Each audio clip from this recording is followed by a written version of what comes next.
All right, today we're talking about how to be a mom and an entrepreneur at the same time. My guest today is my friend Chanie Gluck. I'm going to tell you more about her in a second, so stay tuned. Welcome to the Smart Business Revolution podcast, where we feature top entrepreneurs, business leaders, and thought leaders and ask them how they built key relationships to get where they are today. Now, let's get started with the show.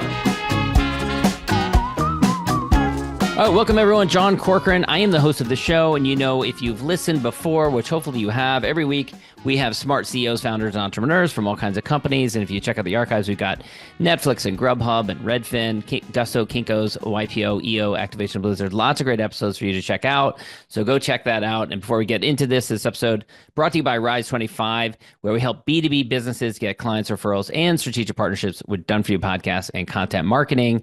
And you can learn more by going to our website, rise25.com, or you can email us at support@rise25.com. All right, my guest here today is Chanie Gluck. She's the CEO of 4D Global Medical Billing Services. She has, believe it or not, 28 years of experience in medical billing industry. She began her career back in the mid-90s working in the billing department of a medical center, and she started her first business back in the early 2000s out of Brooklyn, New York, and she has been in that industry all this time and parenting four young children, which I have four kids as well, so I'm a bit fascinated by entrepreneurs who've got four kids or are crazy on both sides. But Chanie, great to have you here today, and I love to know about what people were like as a kid, and that I think that informs who we are as adults so often. And you were a babysitter, and you also had a great idea to start a jewelry business. You grew up in Brooklyn, you go to the heart of Chinatown and load up on a bunch of jewelry and decided to make a jewelry business about it. So tell us about Young Custom Creations by Chanie, it was called. Oh gosh. Great way to start with my biggest failure.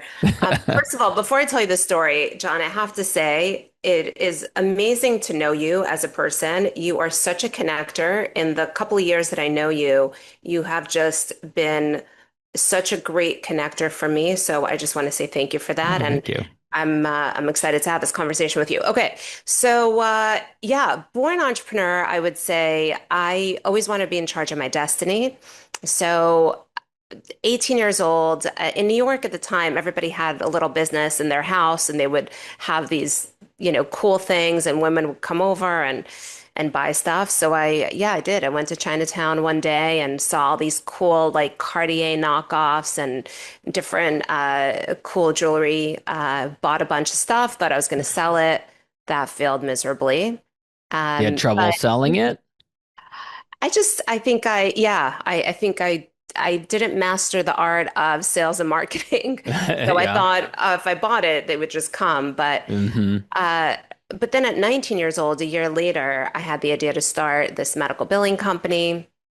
And I really worked in medical offices for a couple of years to learn what I needed to learn. And then at 24 years old, I launched my first company, 4D Medical.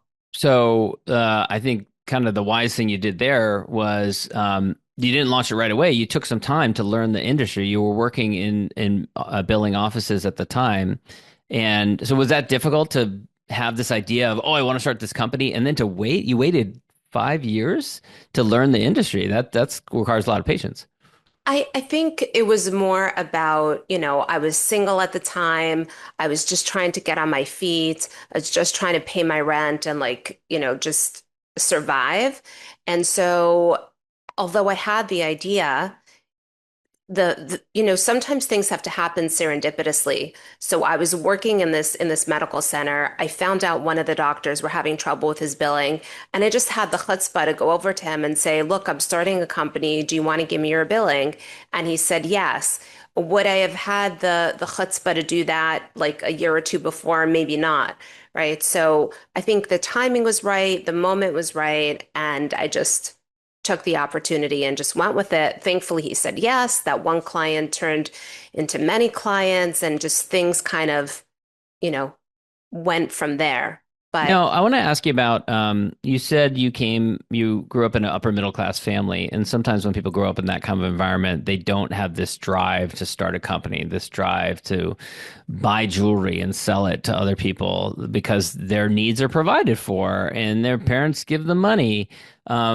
What do you think drove you to be more entrepreneurial, to start a company, having come from that background? so I think it's more of a personality. Like if you have something inside you, like I don't know if you heard of the six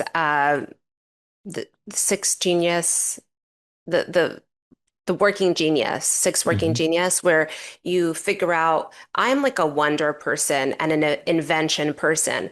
That's just part of the way my brain works. I'm always thinking about, I wonder what it would be like if this existed, or I wonder what it would be like if I could make money doing this. And so I sit in that place of like wonder and invention a lot. And maybe because I spent the first 13 years of my life being an only child and being with my the entertainment of what was happening in my brain mostly. Um, I think that motivated me. And I just look at the world through eyes about what would life be like. And so I think that's one of the qualities that you need for entrepreneurship. I also think my parents um, saw may have seen my potential or may have seen this about me and told me to pay for stuff. So when I was a teenager, where my friends had credit cards and would just go to the store and buy whatever they want, we would just take the train, go into the city and go shopping. My parents would say, well, you're babysitting, like use your babysitting money. Like, why are you asking me for money? And so that drove me to just want to have the money, to not have to ask anyone for money, but to be able to just buy whatever I wanted. And I knew that if I put in the effort, I could make the money. And you make money by creating value. And Yeah. if you do things of value, and that's really what I'm trying to teach my kids also, is that the bigger problem you solve, the more money you're going to make. So just think about that, how you're going to improve society, how you're going to make the world a better place, and you'll end up being successful. And when you created the medical billing company originally, did you have an idea of, oh, we're going to improve this process? It's very inefficient. Did you have new ideas, or was it just I want to own and control the clients that I serve? What was the idea behind it? So at 18 years old, I was working for a doctor and I was working the front desk and they taught me how to do billing. And then one day I was like, you know what? This is ridiculous. I'm making, I don't know, whatever it was, hourly wage I was earning. I said, you know what? If I can do this for tens or hundreds of doctors and earn a percentage of what I collect for them, I could do very well for myself. So initially it was about very enterprising, just trying to see like how I can make the most money in a short amount of time and leveraging other people. But as I got into the business, I had that business for 13 years. I just continued to innovate. I understood about, I learned a lot about customer service. I didn't graduate college. I only took like two college classes. And so my college, my education, I spent a tremendous amount of time at the library. And there's actually a business library in Brooklyn. I would be there and take out every single book I could about marketing, sales, client services, operations. So as I continued to grow the business, I was like learning a ton. And that's when I started innovating and And what saying, you mentioned that your idea was to take a percent of the amount you collected. Is that the business model now, or is that evolved no. over time? So that was the business model of that company because billing companies generally charge a percentage of collections. You can't do that with Medicare billing, but overall, that's the premise. You get a percentage of whatever the doctor collects. In this company, it went from like, this company is an offshore operation in India, like more of a Fee for labor type of service. company, Yeah. right? Uh-huh. A BPO, which has now turned into more of a technology company. But we're constantly trying to figure out ways to innovate. But that percentage model was just for the billing company. This company is like FTE pricing, like full-time employee or transaction type pricing.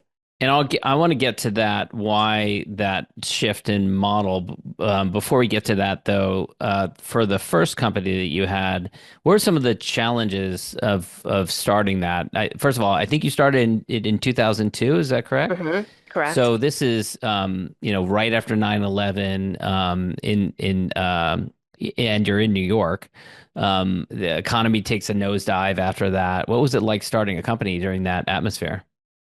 So, I'll never forget 9/11. I was working in this multi-specialty practice, but I'll tell you what made me start it at the time. My my boss was being investigated for something they thought he was doing. And I came to the office one day with a bunch of people in FBI jackets. I thought I was in a movie. They Wow. some Miranda rights. And I had already started this thing on the To side. you, they read your Miranda All of rights? us, the entire the How old entire were you at the time? I was 23, 24 years old. How traumatic was that? Yeah, it was crazy. They took my license, they Wow. took my ID, and I'm like, what the hell am I? So I was waiting for a sign. I actually prayed That's for a that's one sign. right there. Like I Yeah. said, because I was doing this, I was like at my full-time job, 9 to 5. I'd come home, I would do this client on the side from 6 to midnight. I was working in my apartment doing his billing. And this went on for like 9 months, like straight. This is what I was doing, like a lunatic. And Mm. then one day this happens. And I was like, okay, there's my sign. And I'll never forget, like I packed up my stuff. I said, I can't, I came to work the next day. My This is coworkers were like, before 9/11 or after 9/11? right When was it? after, Right after right 9/11. after So you have 9/11. Yes. 9/11 and then you have this FBI This raid. trauma. Yes. Wow. The trucks came, we had those zip drives, like they took all our hard drives out of our computers. My coworkers are saying they're tapping our phones. I'm like, I can't do this. Like, we're done here. Yeah. This is Yeah. not what I want to be doing. So I remember I took my stuff 11 o'clock in the morning, and I remember driving in New York. I was like, wow, this is what it's like to drive around during the daytime. It was like a novel concept. I haven't been driving around during the daytime for many years. But that was really the sign that, started the business. But back to your question, ask me again. Let's see, where were we? Oh, I think I was asking about the vision behind the company, why you started it, what the environment was like after 9/11 with Yes. the economic downturn. So that was my environment of what was going on in my life. And then so I had this, I was doing this in my apartment. Then I moved the company to my parents' house. Then my parents were like, you can't be having employees in our house. This is ridiculous. Go get yourself an office, which I did. But you know what? The good thing about healthcare is it's really recession proof. You know, uh, no 2008, 9/11, like none of it mattered. People are getting sick. Doctors still need to get paid. And it was, the New York doctor world is very small, and when people are happy, they just tell their friends. And so the business really grew a lot through word of mouth. We started getting hospitals, and it was really great. So you didn't have to knock on doors then to get your early clients. It was just kind of word of mouth. I One thing did. led I to did. another. I Okay. did. I definitely got out of my comfort zone. There were days that I would myself canvas. I had this like web MD, like, the times of Google Maps where you would just print out, a sheet of like, show me where all the doctors are. I would go down and I would just see how many people I could talk to in a day. And I'd what was your collect. pitch? Give me your billing. I'll do a better job than the woman who's sitting right there. Yeah, let me do an analysis for you. Let me tell you where your Okay. money's at. I always felt like you had to give away something to build a trust. And so I would do this analysis for them. They would see, oh, they really do know what they're talking about. And that's really how I grew the company. Wow. Um, cool. So and then what led you to sell? Because you decided, I think mid 2015, 2015, I think is when you decided to Yeah. sell. So I had my third kid, and I had a hospital client in New York that really wanted to meet with me. I was in Arizona. My office was in New York. And How did you manage that, by the way? So you moved to Arizona. I can't remember. I think it was because of family, because your husband. yes, I Okay. got married, moved to Arizona, and I was running the business. All my clients were in Remotely. the Northeast. Um, and that was quite challenging, actually. But my husband really loved Arizona. We already had a house in Arizona, and so it was pretty much a given that we were going to live in Arizona. For a while, I had cameras set up and I had my office there, but I also had my offshore operation in India. So that was fine. But you know what? When the cat's away, the mice will play. And it really didn't work. I moved my people to Arizona. I built an office there. But I was also, think about it, I was having kids. I had, these four kids in 5 years. So during that time, I was really trusting that my team was running the company and I would kind of oversee things. But I remember walking into my Arizona office one day and seeing we had two computers. They had Netflix up on one screen. Mm, And like, mm. so, it was quite challenging those years. But anyway, when they asked me to fly down to New York in December, when I had just had my baby like 2 months ago, I was like, this is crazy. And I was talking to one of my 4D Global clients who was using my offshore people. And I said, I don't want to go to New York. I was complaining. And he said, and he owns a billing company in New York. So he said to me, would you consider selling? I said, yeah, for the right price, I'll sell. And then 30 days later, I had sold the company to him, and it was the best decision I made. And I went all in on 4D Global, which was my offshore operation at the time. And they started in 2015, before COVID, before offshoring was even a thing. And that really took off. And I And why did love, you separate those out? Like why did they become two different companies? I wanted to help other billing companies like mine scale the way I scaled and have this 24-hour service like I had. I thought I had like this secret sauce that really helped me build my first company, and I just wanted to share it with other people. Mm, And so it really started off with other billing companies. And I felt like I didn't want to do individual doctors anymore. Like doctors were the biggest pain. Like they were like just very difficult. Their reimbursements are going down, and the only people they could be upset at are their billers, when really it's the insurance companies are just paying them less and they just have to see more patients in order to be more profitable. mm. So it was just a hard place to be as a billing company owner when like you're being harassed by these doctors, where the billing companies were entrepreneurs. They had a different mindset, and it was just such a joy working with other entrepreneurs that it's where I actually prefer to spend my Mm. time. And And by the so way, how did you go make that transition from, initially it's you in an office doing it yourself, then you hire people, you're in your parents' office, then you get your own office. But then how did you make that transition to offshoring to India? And how did you f figure that out? Because that can be a tough adjustment for a lot of companies to figure out how to manage people remotely. You mentioned like people watching Netflix, there's the yeah. fear is that if I offshore to people that are in another country, I won't have visibility over what they're working on and whether they're working. Well, in India, they're definitely not watching Netflix. They're very focused on, and there's a bunch of levels of supervision and tons of layers of management. Um, I I was in London dating someone, and he said to me, whatever you're doing right now, you can do in India. And we put in a bunch of inquiries online. This is again before social media. This is 2005. Oh, very Um, early, yeah. yeah. So I've been offshoring for the last 20 years now, but started in '05. One company came down to New York to my parents' house office, like met with me, offered me a free trial. I was like, wow, this is amazing. People are working while we're sleeping. This is like the best thing ever. And so I started offshoring then. And then in And they '07, probably specialized in medical billing. It wasn't just like a yes, general VA that yes, you had to train everything soup to nuts. correct. Okay.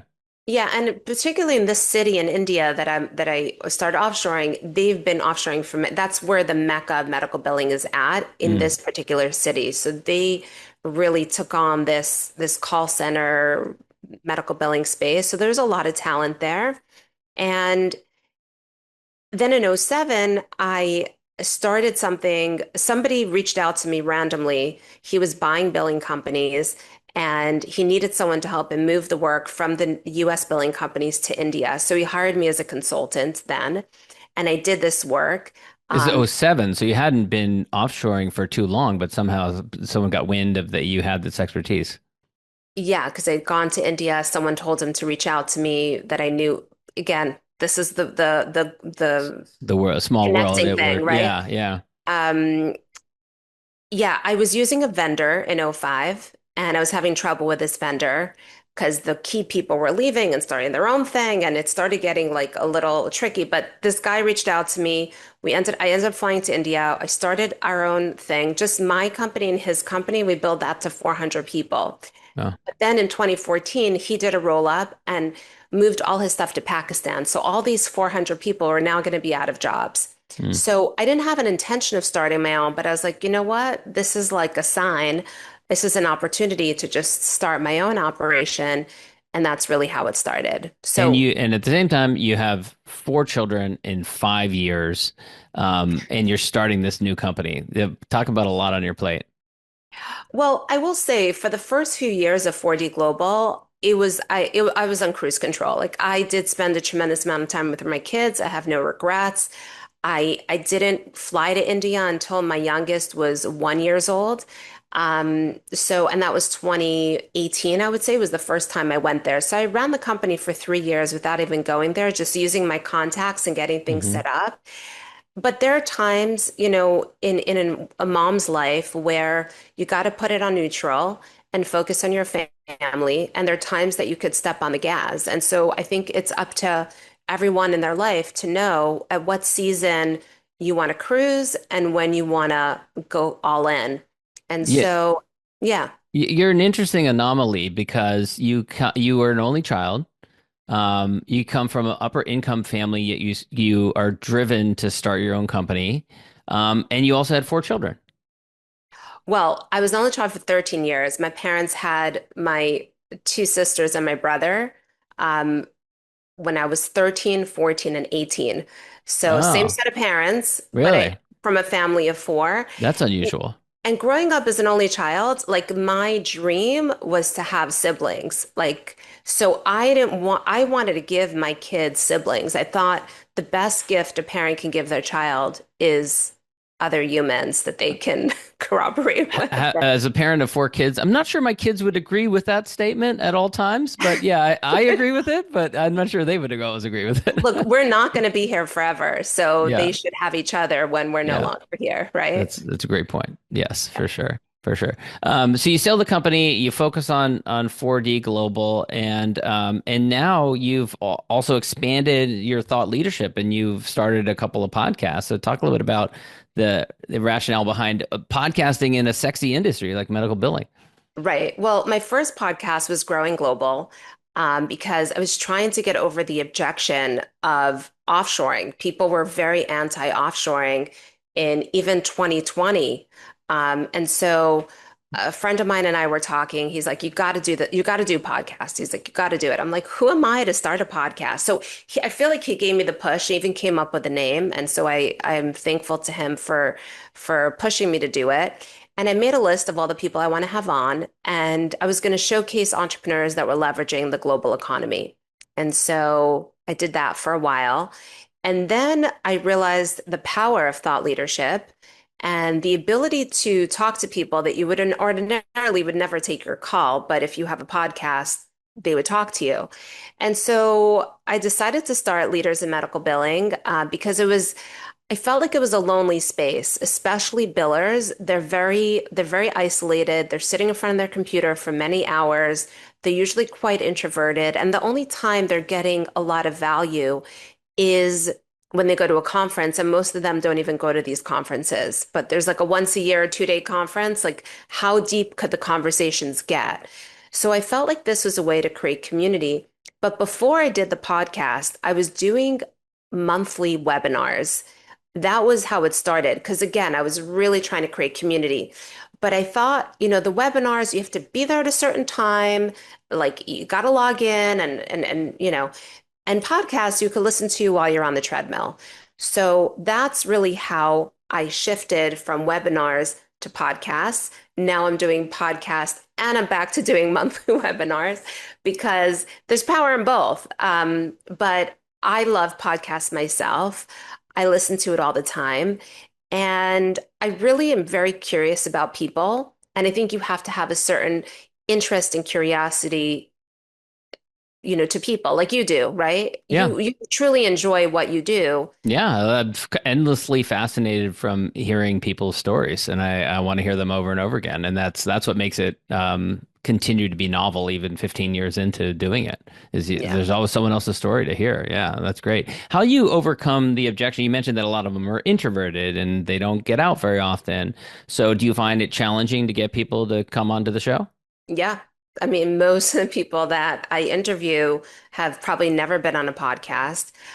Now we're talking a lot about tech and AI, so I feel like, the personalities may be a little bit different because people do want to talk about what they're doing on a from a tech perspective.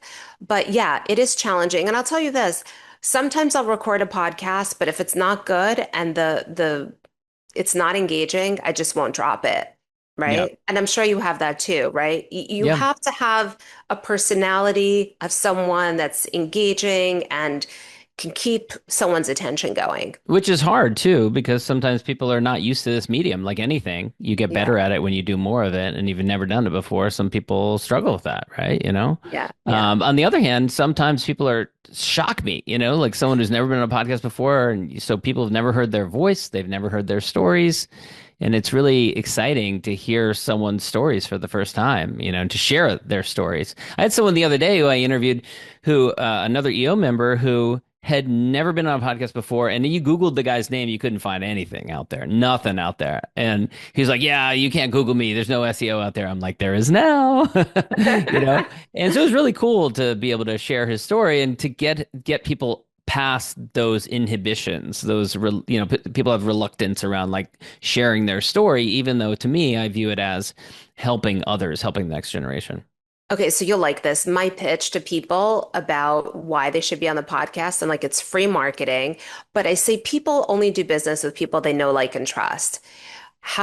What better way to get people to know, like, and trust you by being vulnerable, sharing your story? It's just a fast track way to get through that process, and then people do business with you. So I'm all about it. I think it's a fantastic medium. Yeah, Um, yeah, yeah. I totally agree. I want to ask you about COVID. So you mentioned that healthcare generally is insulated from downturns. COVID was an unusual situation. Take me back to that moment in time, for you. And then of course you also took your family and you guys ended up going to San Diego for a period of time. What was that period like for you? And was there a lot of fear around whether your company would survive because healthcare was its own animal? so when everyone was doing really bad during COVID, I'm ashamed to say, but our company really like thrived because there was so much opportunity in healthcare at the time. I think I had the advantage of COVID only hit India a couple of months after the US. So I had seen what was happening in the US and I said, I know this is going to happen in India. Let's be prepared. So we had a whole game plan of what we were going to do to make sure that there was no hiccups in the work and we were going to continue doing what we were doing. And so where my like other BPOs in India were shutting down and firing people, I was on the contrary. I said, okay, let's figure out how to get everybody very strong internet at home. Let's figure out how we're going to get computers to everyone's houses. Like, let's figure out how we're going to do this. And I have to say, my team and the logistics were amazing. And we were really able to not only keep our current customers really happy, but even acquire more customers during that time. No, So that's great. it was really good for us financially. Yeah. And personally, thankfully we were in Arizona and everything was open. We spent our summer in California, but we had a fantastic experience overall. The schools were not closed for that long. And even the time that the schools were closed, like my daughter actually launched a podcast during the time she was like 7. which it's funny because her friends are watching it now, and it's like many years later. She's now 12, but she was like recording when she was like 6, and it was just cute that we did it. Now I'm like, oh, that was a cool thing to do. So a lot Yeah. of good things happened. I think I'm such a optimist by nature, and I'm always trying to look at every situation like what is the best, how can we make the best out of the situation? How can we thrive during this time? So looking back, I look at it, I look back at that time. Yes, it was frustrating, but a lot of good things came out of it as well. I think people got closer. We focused on the relationships that mattered. We weren't distracted by all the things that we generally are distracted with, like going out all the time and Yeah. we were just really focused on our immediate family, which, made everybody closer. I look back, our television in our living room rotates through photos from my photo album, and I see every once in a while a photo pops up that's from like a couple of weeks into COVID, and we're like on a hike together as a family or something, out like away from everyone else. And it's just there is a bit of a nostalgia to that, thinking back on it. Um, yeah. I want to ask you about, because this is 2025 and everyone's talking about AI. How do you see AI? And I'm sure you're thinking about this. How do you see AI affecting your industry and your company? Oh my gosh, like crazy. Like nobody wants to hear, give me more people to solve my problem. Like give me a piece of technology and solve my problem. So we are launching a tech company in the RCM space. We're building agentic AI stuff for our customers. It's very exciting times, but there's so much out there right now that I think for the consumer, it's very challenging to like weed through, especially in healthcare tech. There's tons of companies popping up every single day. And they're like harassing all the customers. And I think people are overwhelmed. Some people don't even have any customers at all, but So selling your products. customers are getting bombarded by these AI companies that don't have any customers that are trying to sell them on some solution. Yes, Yeah. yes, exactly.